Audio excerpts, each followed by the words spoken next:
Hi అండి, welcome back to our channel. So పిల్లల్ని first time స్కూల్కి పంపించే పేరెంట్స్కి యూజ్ అయ్యిద్దని నాకు తెలిసిన కొన్ని టిప్స్ అయితే ఈ వీడియోలో షేర్ చేసుకుంటున్నాను. వీడియోలోకి వెళ్ళే ముందు ఎవరైనా మన ఛానల్ ఫస్ట్ టైం చూస్తుంటే సబ్స్క్రైబ్ చేసుకోండి. అలాగే ఈ వీడియోకి మర్చిపోకుండా ఒక లైక్ అయితే ఇచ్చేయండి.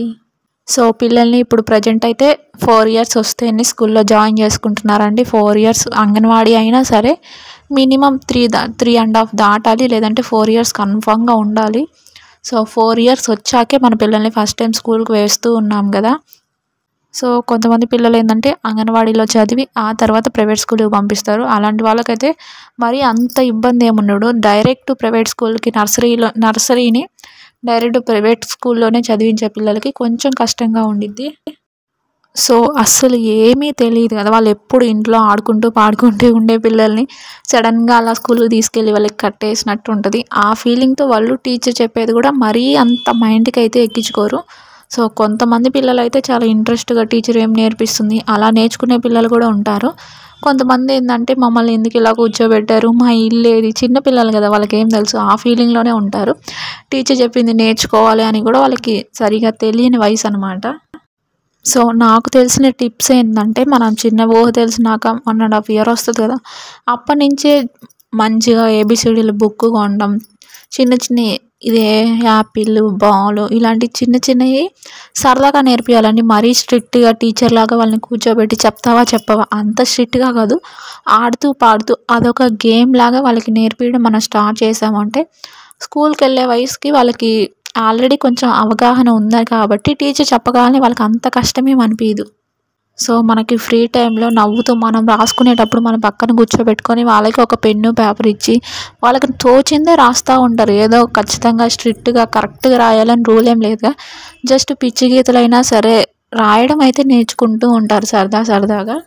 ఇంకా స్కూల్కి వెళ్ళే ముందు నాన్న స్కూల్లో ఇలా ఉండాలి, టీచర్ ఇలా ఏదైనా నేర్పించిందంటే మనం కరెక్ట్గా వెంటనే చెప్పామనుకో మనల్ని గుడ్ బాయ్ అనేది, మీ ఫ్రెండ్స్తో మాట్లాడాలి, ఇలా ప్రతిదీ మనం చెప్పాలి.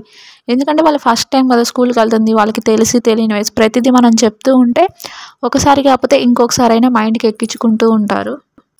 అలాగే పిల్లలు స్కూల్ నుంచి రాగానే ఈరోజు స్కూల్ ఎలా జరిగింది, హ్యాపీగానే ఉందా, టీచర్ ఏమేమి నేర్పించింది, అలా ప్రతిదీ అడుగుతూ ఉండాలండి.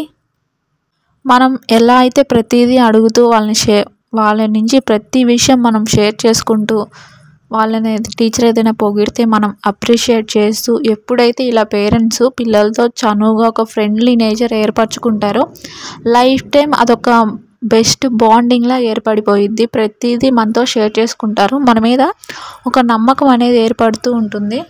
సో స్కూల్ నుంచి రాగానే అలసిపోతారు కదా, ఆ వెంటనే ఇబ్బంది పెట్టకుండా వాళ్ళు కాసేపు వాళ్ళ మైండ్ ఫ్రీగా ఉన్నప్పుడు నాన్న స్కూల్లో ఈరోజు టీచర్ ఏం చెప్పింది, ఒకసారి నాకు నేర్పించవా, ఏం రాపిచ్చింది, వీటిని ఎలా రాయాలి, ఇలా ప్రతిదీ అడిగి ఖచ్చితంగా కనుక్కోవాలండి యాజ్ ఏ పేరెంట్గా. ఇలా చేయడం వల్ల వాళ్ళకి జ్ఞాపక శక్తి కూడా పెరిగిద్ది. అంటే స్కూల్లో ఎప్పుడో టీచర్ చెప్పింది కదా, ఈవినింగ్ రాగానే మనం అడిగినప్పుడు అది గుర్తుపెట్టుకొని చెప్తూ ఉంటారు కదా, వాళ్ళకి మైండ్ ఇంప్రూవ్ అవుతుంది. అలాగే వాళ్ళు ఆడుకోవడానికి మనం ఎంతో కాస్ట్ పెట్టి రకరకాల టాయ్స్ కొంటాం, వాటితో పాటు ఎడ్యుకేషన్కి సంబంధించి కూడా కొన్ని టాయ్స్ ఉంటాయండి, బొమ్మలు లాంటివే చూస్తున్నాం కదా, ఏబిసిడీలు అని, యాపిల్ బుక్స్ అని, ఇలాంటివి కూడా కొంటూ ఉండాలి పిల్లల కోసం. సో వాళ్ళు టాయ్స్తో ఎంత ఇంట్రెస్ట్గా ఆడుకుంటారో వీటితో కూడా అంతే ఇంట్రెస్ట్గా ఆడుకునేలాగా మనమే వాళ్ళని మోటివేట్ చేయాలన్నమాట. కొంతమంది పిల్లలకి అస్సలు ఇంట్రెస్ట్ ఉండదని మనం ఏది అడిగినా వాళ్ళకి చెప్పాలనిపించదు. మా బాబే తీసుకోండి, ప్రతిరోజు అడుగుతా కదా, వాడికి బోర్ కొట్టిద్ది, చెప్పాలనిపించదు. అందుకని చెప్పేసి వాళ్ళ ఫ్రెండ్ అలా వచ్చినప్పుడు ఇద్దరు కలిసి అనుకో ఎగ్జైటింగ్గా చెప్తారు, ఎవరు ఫస్ట్ చెప్తారు, గుడ్ బాయ్స్, ఎవరికి తెలిసి లెటరు, అలా కొంచెం వాళ్ళకు ఒక గేమ్లా కండక్ట్ చేసి అవన్నీ అడుగుతూ ఉంటానన్నమాట. వాళ్ళకి బోర్ కొట్టదు. అలాగే వాళ్ళు ఎంతవరకు నేర్చుకుంటున్నారు, అసలు మా బాబుకి ఏమేమి వచ్చు అనేది నాకు ఒక క్లారిటీ వస్తుంది. వాడికి రాంది ఎక్కువసార్లు చెప్పడానికి ట్రై చేసే అవకాశం కూడా ఉంటుంది కదా. అందుకని చెప్పేసి వాళ్ళ ఫ్రెండ్స్ వచ్చినప్పుడు కూడా విడి గేమ్స్ ఆడిపిస్తాను, వాటితో పాటు ఇలా ఎడ్యుకేషన్కి సంబంధించి కూడా రకరకాల గేమ్స్ లాగా పెట్టేసి ఈ లెటర్స్ ఏంటి అవన్నీ అడుగుతూ ఉంటానన్నమాట. ఇద్దరు పిల్లలు ఒక దగ్గర ఉన్నారనుకోండి, ఒకరికి ఇంట్రెస్ట్ లేకపోయినా సరే వేరే వాళ్ళు చెప్తూ ఉంటే అరే అబ్బాయి బాగా చెప్తున్నాడు, వాళ్ళ అమ్మ పొగుడుతుంది, నేను కూడా చెప్తాను, అలా ఇంట్రెస్ట్గా చెప్తారనమాట. అందుకని చెప్పేసి మా బాబు ఫ్రెండ్స్ ఎవరైనా ఇంటికి వచ్చినా మెయిన్ ఇలా ఎడ్యుకేషన్కి సంబంధించి వాళ్ళకి ఏమేమి తెలుసు అని ఇంట్రెస్ట్గా తెలుసుకుంటూ ఉంటానన్నమాట. ఏదైనా సరే వాళ్ళకి ఇంట్రెస్ట్ ఉన్నప్పుడు వాళ్ళు హ్యాపీగా నేర్చుకునేలాగా ట్రైన్ చేయాలని నేను ఎప్పుడూ అనుకుంటూ ఉంటాను.